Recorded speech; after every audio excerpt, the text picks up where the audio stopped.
We'll start with chapter 2, polynomials. So let us see what is the definition of a polynomial. A polynomial, it is an algebraic expression of the form a0 plus a1x plus a2x square plus a3x cube plus anxn. Basically, this is the basic definition of a polynomial, where what are a1, a2, a3, a up to an? They are all called the coefficients and they all belong to real numbers. Means these coefficients can be any real numbers and they are known as the coefficients, where n is a non-negative integer. What is the meaning of a non-negative integer? Non-negative integer also means a whole number. It means the power of the variable should not be any negative number or it should not be in fraction. So suppose if I say there is an algebraic expression which is root x plus x square. Can we call it a polynomial? Absolutely not. Why? Because here the power of x is 1 by 2. Root x means the power is 1 by 2. So in this case, because of this expression, this term, we will say this is not a polynomial. On the other hand, if I have something like root 2x plus x square, this is very much a polynomial because here the power of x is 1 and the power of x is 2 here, and this coefficient is a real number and which is very much allowed. As I told you, a0, a1, a2 up to an, they are all real numbers. So root 2 can be a real number. So this is a polynomial. If I take a polynomial, an algebraic expression as 1 by x plus x, again right now you can't see any fractional or negative power on x, but when you bring the variable in the numerator, we can't have variable in the denominator in the standard form of a polynomial. So I will write this as x raised to the power minus 1 plus x raised to the power 1. Again, because of the presence of this term, it is having a negative exponent. This is not called a polynomial. But if I take px as say minus root 3 by 2 x square plus x cube, even then I can call it a polynomial because the power of the variable in both the terms is a whole number, or I can call it a non-negative integer. This is a real number. So coefficients, if they are real numbers, that's fine, but we should not have like non-real numbers. Suppose minus 4x square, this is not a real number. Square root of negative numbers do not exist. So this kind of a number is not a real number, and then this will not be a polynomial anymore. Next is about the types of polynomials. Now how many types of polynomials do we have? Again, we can divide the types of polynomials on the basis of number of terms in the polynomial. If we divide the polynomials on the basis of number of terms, we can have polynomials as monomial, binomial and trinomial and so on.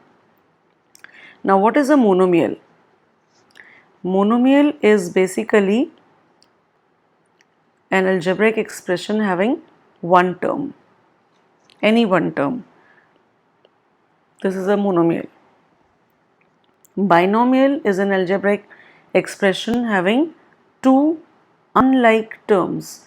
This word unlike is very important here, because if I take two terms which are like 2x plus 3x, I cannot call it a binomial because finally they will be added up and will again reduce to a single term which is a monomial. So at the same time, the same expression cannot be monomial as well as a binomial. Hence this word unlike is very important here. If I have 2x plus 3x square, now these are two unlike terms, they cannot be added further, and so this is a binomial. Similarly, for trinomial, it is an algebraic expression having three unlike terms. You have understood why we are using the word unlike here. That is called a trinomial. And more than three terms, we call it polynomial with 4 terms, polynomial with 5 terms, and we call it by the number of terms. Okay. So this is depending upon the number of terms we have named the polynomials. Similarly, the polynomials can be divided on the basis of their degree as well. let us first see what is the meaning of degree of a polynomial. Basically, degree means the highest power of the variable. Highest power of the variable in the polynomial is called the degree of a given polynomial. For example, if I take the polynomial as x cube plus x minus x to the power 5 plus 7. Now the power of x in the first term is 3. In the second term the power of x is 1. In the third term the power of x is 5. And in the fourth term there is also power of x, but it is 0. So what is the highest power of x in all the terms? That is 5. So in this case we will say the degree of the polynomial is equal to 5. Okay. Similarly, if I take another one, say 14. Can I call it a polynomial? Yes, we can definitely call it a polynomial because it can be written as 14 into 1, or I can write it as 14 into x to the power 0. So again it is a polynomial but degree 0. So I can say the degree of this polynomial is equal to 0, and this type of a polynomial is known as a constant polynomial.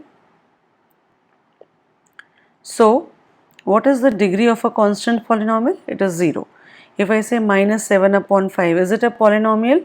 Yes, it is a polynomial with degree 0. If I ask you root 3, is it a polynomial? Yes, it is also a polynomial because I can write it as root 3 into x to the power 0. So it is a polynomial of degree 0. So these are all known as constant polynomials, and remember the degree of a constant polynomial is always equal to 0. Now depending upon the degree, we can say the polynomials can be of various types. One is a linear polynomial, second is a quadratic polynomial, third is a cubic polynomial, and the fourth one we call it as a biquadratic polynomial, and the first one in fact we can name as the constant polynomial because its degree is 0. Constant polynomial, second is linear, third is quadratic, fourth is cubic, and fifth is biquadratic. So I can say any polynomial whose degree is equal to 0 is known as a constant polynomial. A polynomial whose degree is 1 is called a linear polynomial. Polynomial of degree 2 is called a quadratic polynomial. A polynomial of degree 3 is called a cubic polynomial, and a polynomial of degree 4 is called a biquadratic polynomial.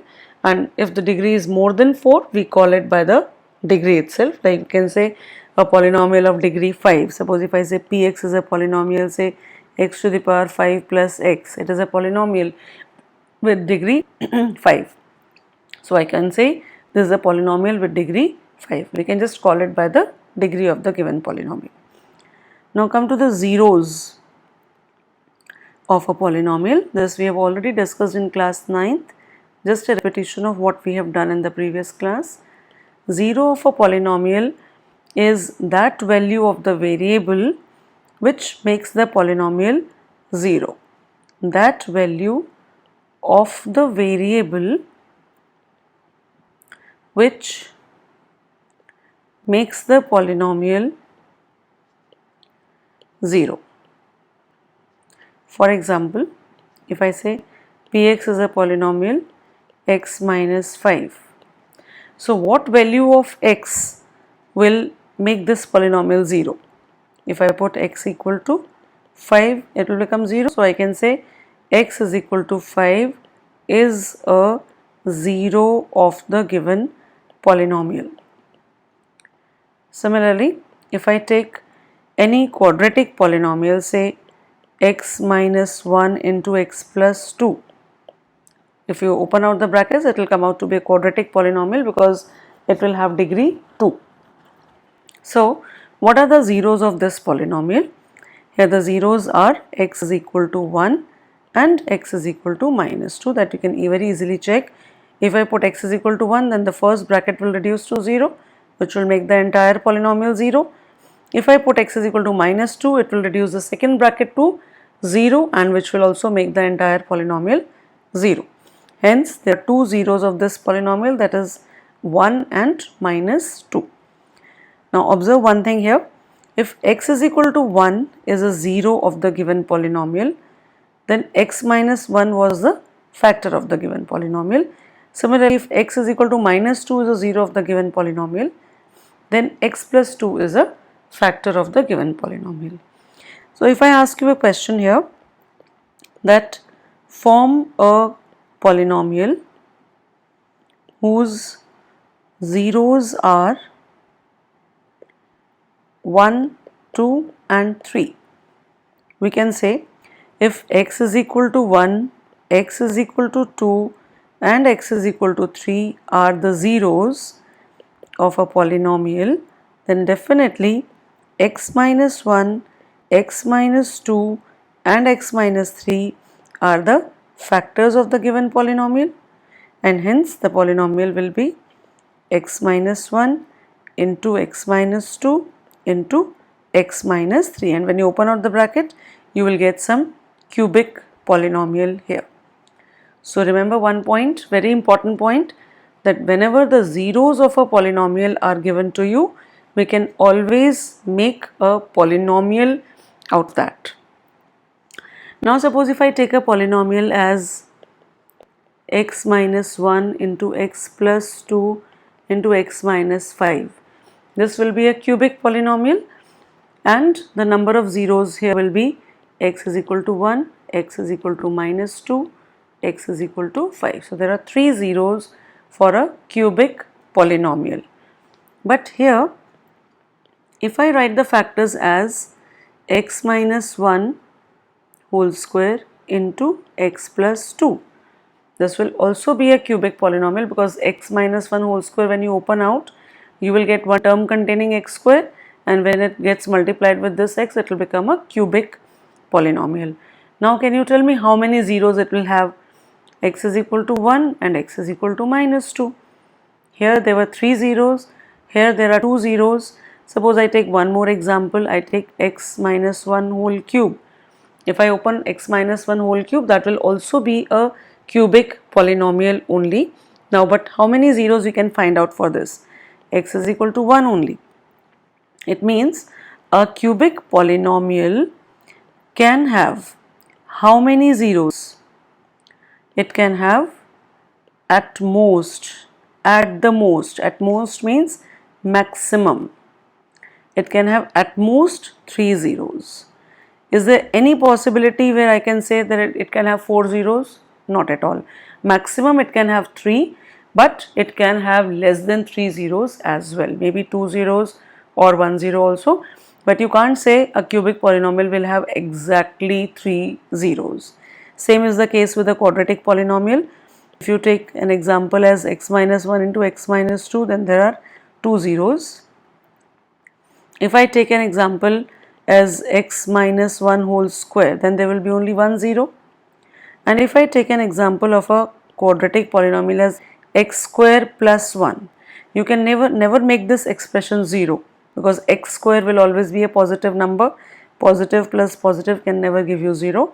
So it will have no zeros at all.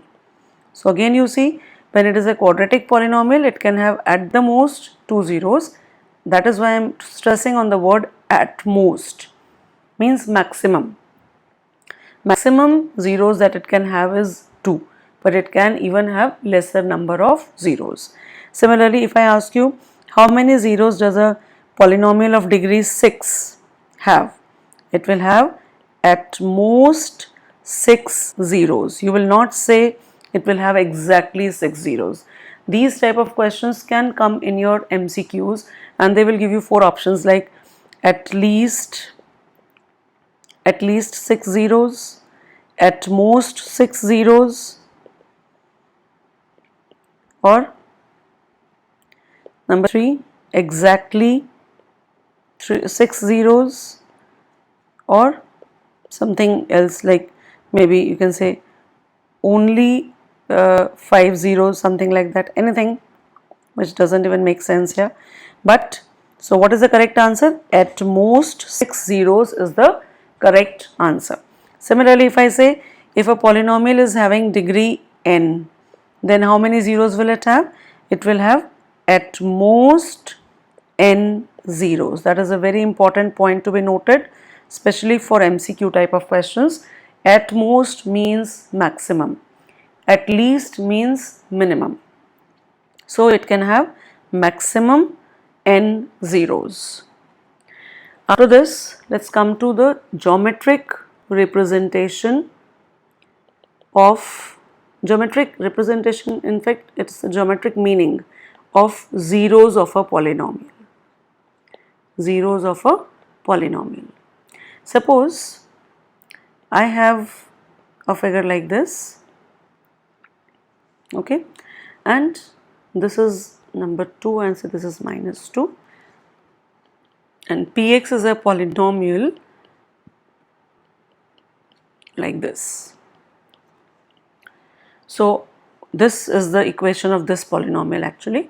So these are the zeros, the point where the given figure, the given graph intersects the x-axis. Those 2 points, they become the zeros of the given polynomial. So here if I put x is equal to minus 2, this will become a 0 of the given polynomial, and if I put x is equal to 2 also, it will become the 0 of the given polynomial. So you just have to check out how many points the given polynomial is intersecting the x-axis. The x coordinates of those points will always give you the zeros of the given polynomial. Suppose if I draw a random figure like this. So how many zeros will this polynomial have? I don't know the equation, I don't know anything, I don't know even the degree of the given polynomial. I just know that this is the graph of a polynomial Px. Find out the number of zeros. So we will just see at how many points is this graph intersecting the x-axis.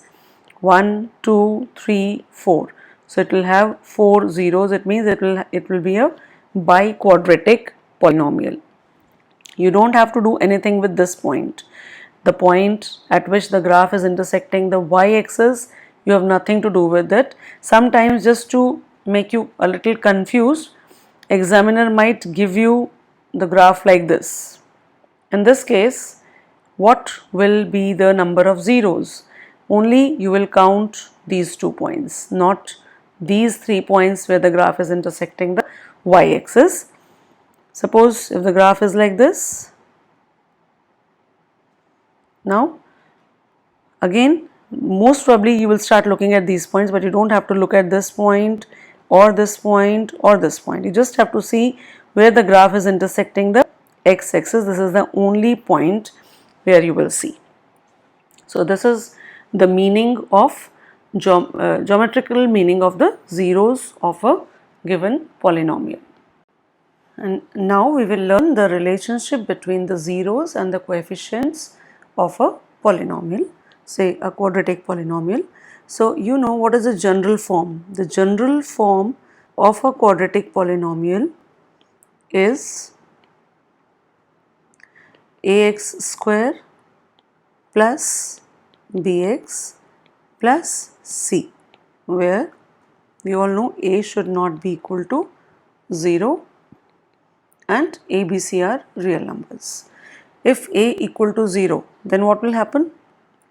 This term will vanish and the polynomial will reduce to a linear polynomial. Hence, the highest degree coefficient should not be 0. Okay, so we can say this is the general form of a quadratic polynomial. Now, how many zeros it can have? It can have at the most 2 zeros. So let us suppose that let alpha and beta are the zeros of the given polynomial.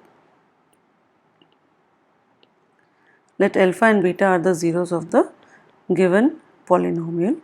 Now we are discussing about the relationship between the zeros and the coefficients. Now which are the coefficients in this polynomial? A, b and c. So remember one thing, if a quadratic polynomial is given and you know alpha and beta are the zeros, we can always write that the sum of the zeros, that is alpha plus beta, will be equal to minus b upon a. That means minus, what is b? B is the coefficient of x, and what is a? It is the coefficient of x square. I'll take an example to make the things more clear. And alpha into beta will be c upon a, where c stands for the constant term and a is the coefficient of x square. Okay, remember this you will have to remember, because it will be very useful in many of the questions, that if alpha and beta are the zeros of the given quadratic polynomial, then their sum will be given by the formula minus b upon a, where what is b? B is the coefficient of x here, as you can see, and a is the coefficient of x square. Similarly, product of the zeros will be c upon a, where c is the constant term of the polynomial and a is the coefficient of x square. Now let us do it by an example.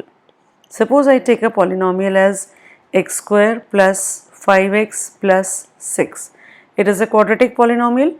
The first thing we should do here is to write down the values of a, b and c after comparing it to the general form of a quadratic polynomial.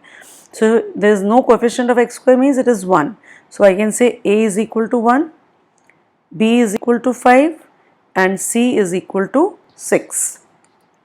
Now if I say that I know alpha and beta are the zeros of this polynomial, okay, then I can say the sum of the zeros of this polynomial will be equal to minus b upon a. That means minus 5 upon 1 or minus 5. And the product of the zeros of this quadratic polynomial will be given by the formula c upon a. Here c is 6, a is 1, so 6 upon 1, which is equal to 6. This we have done by using these two formulas. Now, because I know how to find out the zeros of this polynomial by splitting the middle term, I can split up the middle term and find out the zeros directly and check whether these two formulas are being satisfied or not.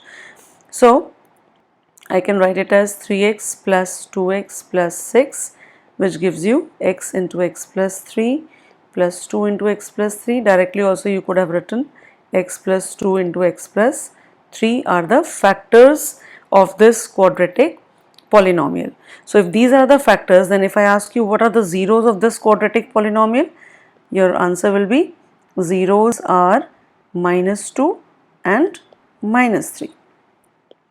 Now let us check out what is the sum of the zeros coming out. We have actually found the zeros as minus 2 and minus 3. So if I add them up, my answer will be minus 5, and the product is equal to minus 2 into minus 3, which is equal to 6. And these two results are exactly matching with these two results.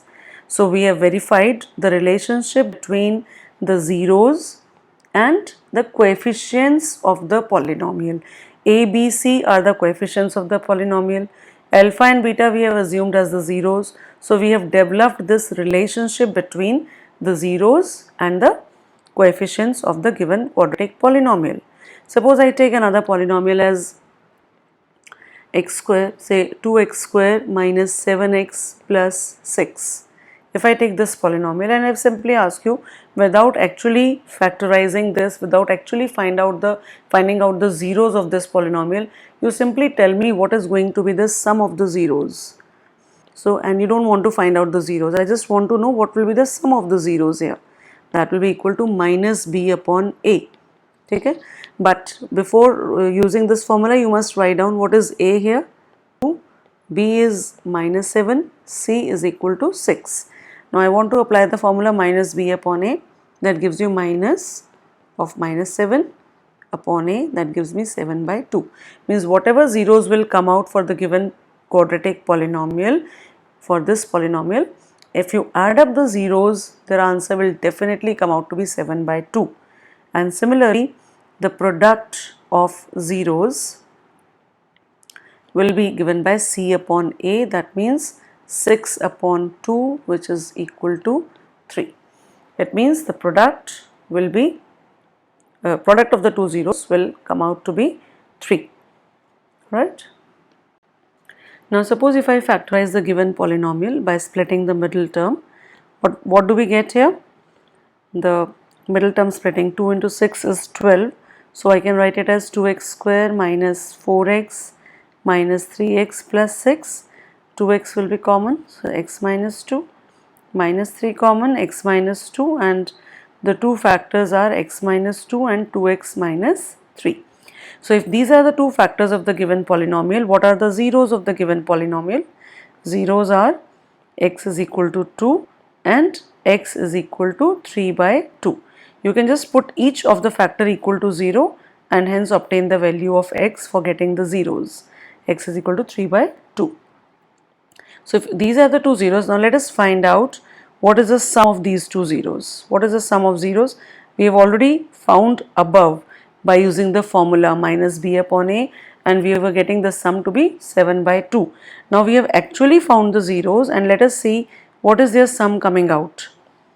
If I take the LCM here, I will get 4 plus 3, which is also equal to 7 by 2, and the product of zeros is equal to 2 multiplied by 3 by 2. 2 and 2 will get cancelled and we are left with 3. So it means sum of the zeros is coming out to be 7 by 2, which is matching with this. Product is coming out to be 3, and here also the product is coming out to be 3.